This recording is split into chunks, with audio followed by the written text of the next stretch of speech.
Hey everyone, Gardner here, Conscious Warrior Coaching. Hope this finds you well. It is Tuesday. And for those of you keeping track, yesterday was the first time I missed my Monday post since September. So I can't even do the math. Anyway, however, the reason why is because I was working with some clients. I was in a room with clients, with business owners and employees.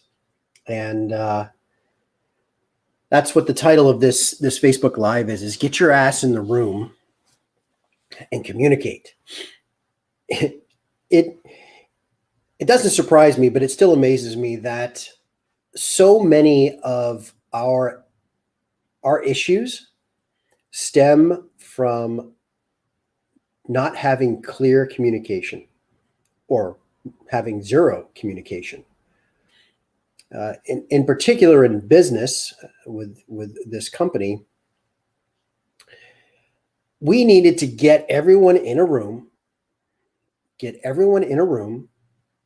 have everyone kind of get whatever has been festering in them out on the table so that we can kind of diffuse all the personal narratives that have been created and built and fostered upon nothing but what each employee or team member and or owner was perceiving the other person doing, thinking, feeling, saying. It's really powerful, gang, when we can really communicate.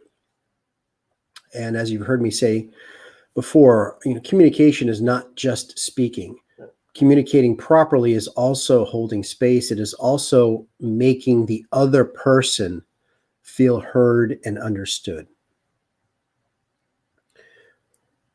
And that's what happened yesterday, where each team member was holding space for one another. We may not have liked what he or she was saying at the moment. We were trying to stay objective and keep our personal feelings out of this and just letting it air. And I was very proud that these team members actively listened. They heard, they made the other person feel valued and feel seen. And out of that process, which it was a few hours of us going around and doing that. The natural progression was, kind of defensiveness, kind of hurt, and then understanding, and then hearing, and taking to heart what was being said. And as the 2 hours progressed, there was a peaceful ease that came from the simple act of communication. And because in this particular instance, we are trying to create a new unified vision, a new unified movement within the business, that we have to get everyone on the same page. And the only way to do that in this case was to get shit out of us, and get things out so that we can dissipate all that negative angst of energy that has been building like a volcano within some of the employees, and of course some of the owners as well, So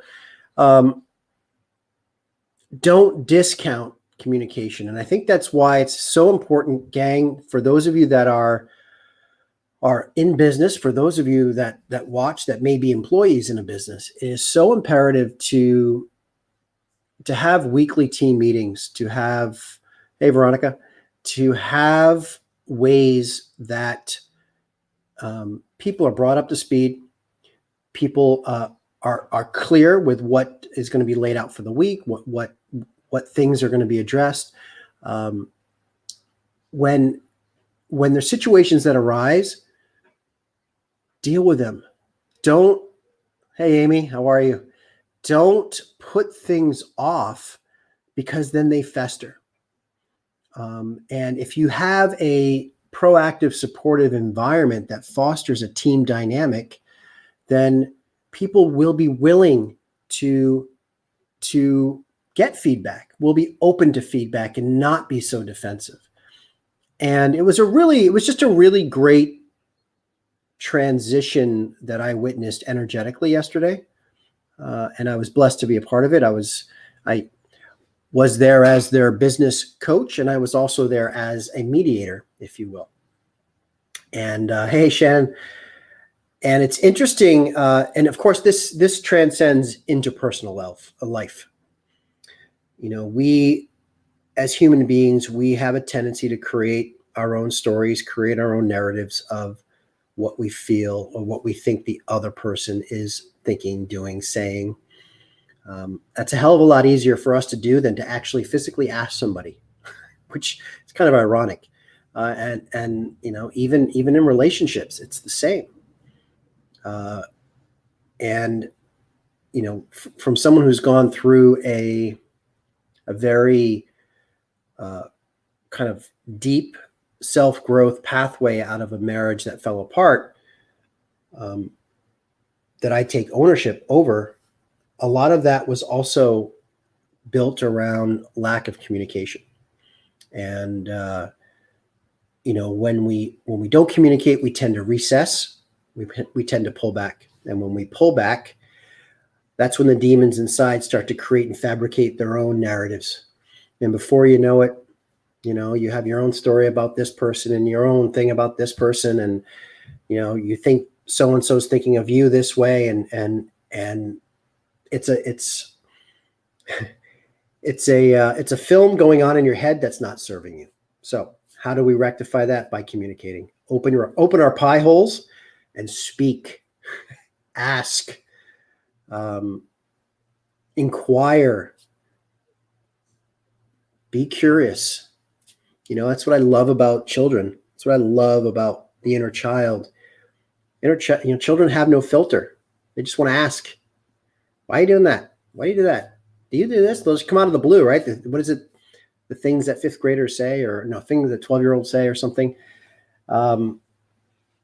Why can't we be curious in conversation?